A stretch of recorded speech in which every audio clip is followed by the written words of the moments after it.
That's a good one. Who said that first? Okay. So thanks, Amil, for this opportunity. And with regards to the previous presentation, even though very nicely done, but I don't know whether the words practice and EBITDA can come in the same sentences. If you're using EBITDA, it's more of a business rather than a practice. So, so moving on. So it's essentially just another aspect that Dr. Somil wants to put to everybody: advantages, disadvantages of a solo practice or a corporate practice. So that's the whole idea of this instruction course. So the core argument over here for a solo practice and then upscaling it is preserving clinical autonomy. Now, long-term wealth creation is not going to be the same for everybody, but your clinical autonomy is maintained. You continue to build on patient trust, and you continue to improve your professional identity, which of course is going to be very difficult, or I would not say very difficult, but as compared to a private practice, is going to be more difficult with a corporate. So now we'll just understand a few terms individually. When we talk about clinical autonomy, it's the freedom to choose whatever investigations and treatments you want to do, as against a corporate setup. Now, there are no revenue targets influencing your clinical decisions. And the biggest advantage over here is the ability to adopt any surgical techniques that you want, any consumables that you want, any medicines or IOLs that you want, rather than somebody dictating terms to you. So what about patient relationships? So long-term doctor-patient relationships are better with private practices, and you can continue to care for chronic eye diseases and continue to build strong local trust and loyalty. Now, what about the financial perspectives? Corporate tabs give short-term liquidity for sure, but independent practices can bring long-term equity. After all these so-called corporate practices did start off as private practices. So it's an opportunity that many of us have to scale our practices into multi-specialty eye centers as well. Now, all the best or the newer technologies are adopted by private practices first, and then later on come into these corporate practices. So that advantage of being able to adopt or even experiment with the newer technologies is the highest with the private practices. The service design can be very flexible, and the ability to build subspecialty clinics it rests on the private practitioner, what kind of growth the practitioner is looking for. Now, this is a very important point: professional identity. So the doctor himself becomes the brand rather than being sold out to another brand. There's a stronger academic reputation, and one can continue to build greater referral networks. The moment you tie up with a particular corporate, half of the referral network goes for a toss. Everybody knows that.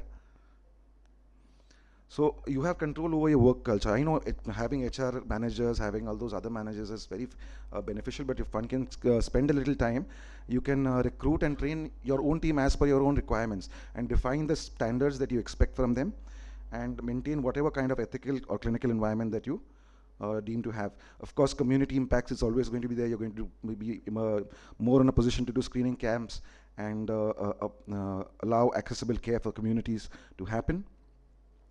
So, like I said, just another recap. Corporate ownership often prioritizes financial metrics over patient quality care and the outcomes. Pricing flexibility. Private practice offers control over pricing, services, and patient relationships.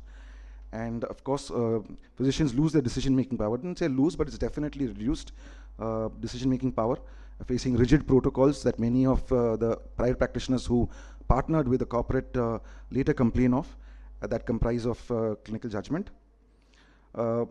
And you should protect your professional reputation and maintain clinical standards without compromise on these protocols. So what about upscaling now, which is the second part of this presentation? So the hub and spoke clinic model is extremely famous. It's essentially you have a central hospital, and then you have, just like the spokes, you have multiple secondary centers or primary vision centers, which are looking at more basic requirements and then referring patients as per requirement. So those models can be adopted. A lot of private practices have adopted them in India, and they're doing really well, sometimes better than many corporates. One can add diagnostic and imaging centers. Optical and pharmacies do provide a lot of significant amount of revenue, so that can be incorporated or outsourced as required. Ophthalmology is an area which is not explored a lot, but can be explored for upscaling your practices. Subspecialty services can be added into your practice. Could be a lot of there are a lot of people who have myopia control clinics now, dry eye management programs. So adding these to your practice can help upscale it. Now this is recurring revenue models is not something that is has not picked up in India, but essentially subscription-based post-operative care for patients.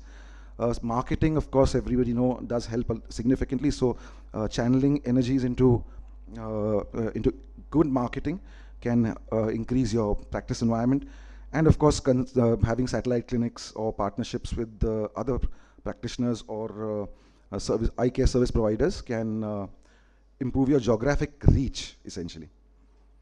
So some of these risks of loss of clinical independence, I'm putting a lot of emphasis on that because it is a very real thing, and the pressure for revenue targets and these protocols that sometimes are so rigid that they limit clinical flexibility, judgment flexibility significantly. Of course, your deeper relationships are at risk. Burnout is another issue with so much of work. In a private practice, you can decide to take leaves and offs as per your whims and fancies. So this is something that, or requirement, which is something that is very difficult with a tie-up.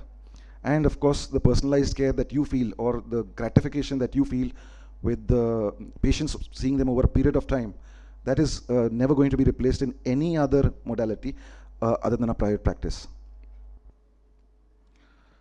So another problem that people think about is succession. So no children are going to pick up ophthalmology, and what about my practice? So there are alternatives, ways of succession planning. A lot of practices in the West think of associates. There are some very good private practices in India as well that have now begun this model where they mentor associates and then gradually hand over the practice to them.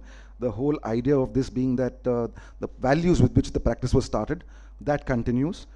Of course, if you want to increase your growth, you have to be very careful with your financial management. You don't want a strain on yourself when you're expanding your operations. So when it's too much to handle, of course, you can employ your own professional management system, operating systems, HR systems, so that your managerial work is reduced. And of course, a very important point is, okay, I'm done.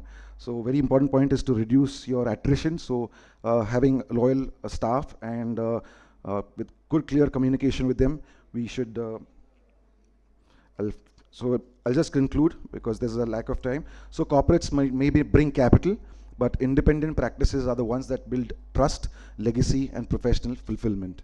Thank you very much. Thank you, Piyush. That was very insightful. So we now have two monks, one who would sell and one who would not sell his Ferrari. And I'm here to give marital advice. Not many people have heard of the new monk, right?